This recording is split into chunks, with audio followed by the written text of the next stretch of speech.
And with a victory from 6WX, redeeming himself after a very early exit last week, 6WX coming back and making it into top 8. Once again, it's familiar territory for him, but then again, after the hardships that he went through last week, good to see him fighting back. But this is a treat for y'all, because I mean, not only do you get to the really, you could say the most formidable brother tandem in Philadelphia since 6WX and Uno, coming on stream next to kick off top 8.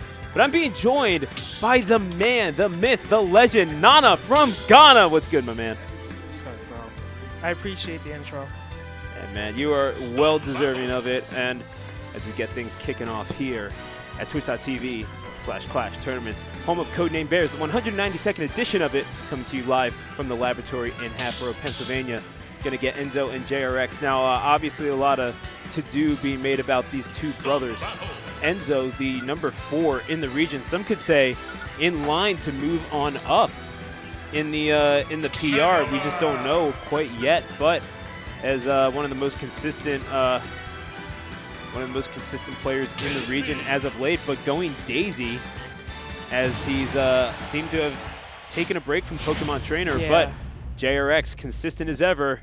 The Reading Rockman makes his return to top 8 as we go to Smashville for game number 1. I appreciate that people are calling him Rockman, because number 1, that's such a cool name, and number 2, it sticks with the musical theme that Inafune was trying to go for the whole series. But besides that, anyway, we got a brotherly battle going on. We got dude, metal covers of Mega Man songs are amazing. Yup. But like you said before, I guess Enzo is playing Daisy. Yeah. Not only as a homage to Jack, but he's a stronger character than just Trainer. It's like, yeah, Trainer's good and whatnot, but like, the character has flaws. Doesn't really do well in disadvantage, and I feel like it's one of those characters where it's just like, yeah, if you don't know the matchup, you're gonna. Ooh! Yo, I mean, yo, dude, that hard knuckle cut both of us off. Yeah. That wasn't us stepping on each other's toes. That was just JRX being incredibly rude. Yeah, he's trying to assert dominance because he is the older brother. Even though like Enzo's been getting like, actually no, he's a stronger player. Like I'm not even gonna like beat around the bush. Like he's a stronger player, but like just because you're a better player and you're beating all these people doesn't mean that like you're gonna come walk over me. I'm still a big brother. Right. No, you're absolutely right. And now as he gets clipped on the ledge by the dress. I don't know what in the world that's working. It like knocked him down and then scooped him back up and smacked him into the blast. That's the first time I've seen that. Dress to kill is Enzo. Takes the first stock off of his older brother, but these two, it's interesting because we have another brother tandem, as mentioned prior, as alluded to, you could say, up tilt misses from JRX. That is incredibly punishable, especially if you're Daisy. You just kind of has to sit and wait and goad out these buttons. But Enzo, it's interesting because they haven't gotten the same results in doubles as 6WX and Uno have. I mean, they're just so adept as a team, and Enzo and JRX still kind of having trouble finding that chemistry. But so it's still entertaining to see them go at it once they put the gloves on for singles. Right. Because I know with the Alexander brothers, they've been teaming literally since Smash 4, like week 1 of Smash 4. Yeah. While like Enzo's just now, like in the relative like scope of like Smash as a whole, he's just now been Enzo. Yeah. So like the synergy isn't quite there to the level of the aforementioned team, but like they're getting better.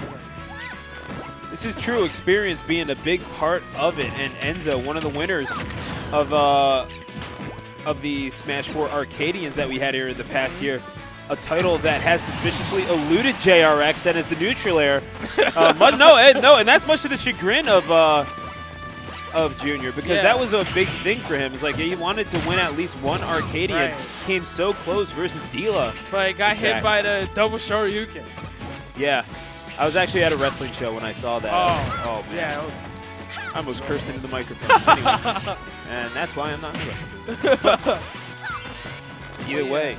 Junior's been. It's kind of had the lead for most of the game. Honestly. Like Enzo's been working hard to cover the deficits, but like as soon as Junior comes from fresh stock, he'll just come, zone him out, wall him out, get his chip damage, and then boom. As you can see right here, Junior is still relatively fresh from the stock, but like Anudi's just like a few hits away from like losing the game. Yeah, and could very well be on his way. Forward air will put Junior back towards the opposite ledge. However, center stage once again being taken by JRX, who, I mean, it's not even the fact that is JRX playing the all-around stronger game. It's more the fact that he plays a pretty passive Daisy, all things considered. Hasn't really been concerned with pushing the advantage all that much. Because I was just thinking about how, like, usually from, like, season pieces, they get one straight hit, automatic 70. Yeah. But, like, I know Enzo's still working on his Daisy. Yeah. But, It didn't even do badly. It's just there's some optimization that needs to happen there as JRX takes game number 1. So 1 game away from winners final here is the older of the Melendez brothers. Have to see if the younger one can fight back. And I have a soft spot for younger brothers, being one myself. But at the same time, I'm not sure if he sticks with. No, he's not. Oh, he's thinking about it. No, he's thinking about it, but does he want to stick to his guns here? Or is he oh, I thought he was about to put on the snapback. Turn it around. Oh, yeah. Indeed. Yeah, no, toss out the Pokeball. But he said, like, you know what? I'm going to stick to my guns. Like, even if I don't take the set here, this is still data that I can use to grow my Daisy for later. Because that's what locals honestly are for. Just for practice for, like, the bigger tournaments and whatnot. And I know people lose sight of that. But jab lock. But like, as long as you learn something, then the L's aren't losses in the long run. But as we can see here, Enzo's doing a lot better. No, winning these things in neutral. Now it's really just a matter of optimizing the edge guard game, which we've seen from people like Blazing Pasu. It just seems so unstoppable in the middle of the air, well parried by Enzo, who's put into a situation himself. But there you go, making it right back in at 52%, sticking and moving. He wanted that run back to Smashville, and it's looking like it's paying off now. Trying to show his brothers, like, hey, it wasn't a stage. I just have to clean up some things. Right now, it's right here. Got his 1 hit in. Now his older brother's already at 51. Well tagged with the metal blade just above the stage, and now Enzo again in the advantageous state. I like what Junior did. He tried to call out the jump to avoid pressure. Yeah. Didn't really hit anything, but I like the thought behind it. A good up smash to cover his get up option. It's always good to make him aware. It's just like, hey, I see what you're doing, and you're not going to get away with it forever. You might have gotten this one, but everyone gets one. So now, as Enzo will look to take game number 2 here. Will have to if he wants to make a berth in Grand Zone winner's side. Winner of this one going on to face the winner of Juice and 6WX, what was known as the weekly special when you were the top dog here, man. And here we are. It's winners semis now. It just goes to show how strong Philadelphia has become over the past couple of years. Thank goodness. It was not looking good during Smash. Middle of Smash 4. Because back then, all we had was just like Vex and West whenever he decided to show it. But then, like, you know, as history showed, Juice came out, did his thing. Everyone was like, hey, this kid's really good. And through him getting good and Jersey coming out, like, it made our city stronger. No, I mean, iron sharpens iron. And indeed, it's one of those things. Now you have the Philly players taking on some of the best that Jersey has to offer. I mean, Juice is kind of becoming a bracket demon for the likes of the Great Gonzalez and such. I'd say so. Forward smash will miss. However, the up tilt will connect. His aim is true with that giant gun. That Peach or that Daisy gets pistol whipped into the blast zone. And now one stock situation. JRX in very real danger. And indeed, it's going to be the back air that takes game number 2. for Enzo. And all of a sudden, that Daisy, man, we could be looking at a situation where we're asking who the best Peach is. And Oh, no, I'll be back in 1 second. sure, best princess in Philadelphia. So game number 3 between the brothers Melendez. Let me check to see what. All right, we good? Yeah, we're good. All right. So yeah, that last interaction at the end, I really like that from Enzo, where he was just putting a bunch of pressure on Junior, and the onus was on him. He was like, how do I get off the ledge? How do I get off the ledge? And then he's like thinking, all right, if he's gonna be mashing buttons or just being there, let me pick my invincible option. Baited it out, shimmied out of the way, put the butt in his face. No, it was incredibly good spacing and a good answer to the question, how do you get off the ledge? Easy, I put you into the blast zone. You go to Town City for game number 3. So short ledges, high blast zone. I do like this, and I'm wondering how this works in the favor of JRX. 'Cause he's the one who picked this. Yeah, because like I'm just now like thinking, or like remember how in Smash 4 like this stage had like the smallest ceiling? Yeah. Like it's just now like without having auto crack, it's like, oh yeah, like it's a new game. It's like, yeah, it's like tall ceiling. So like probably thinking like maybe it's just like stage comfort, maybe more space to work around with, and the alternating platforms as well. So yeah. Yeah, no, it does become an Omega for a select period of time. And trying to space him out is JRX. That safe pressure trying to be applied. However, not really utilizing forward air or back air, just kind of using it as saving it as a kill option, which I mean I definitely respect. But at the same time, if you're getting in that close, you might as well just throw out the flame blade just to remind you, hey, you still have it. You still got to respect this. That ends at the percent he's at. Like you just got to get your damage up. And not even worry about like not staling your moves because they're not even a kill percent. Right.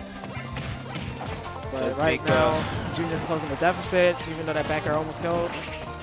Oh, the Mr. Saturn goes careening to his death. Press up in the chat. Metal Blade. Met by the crown and a divine mandate being handed down from the younger brother. Have at thee, says Enzo. Right. Ooh, back air. Down throw into back air.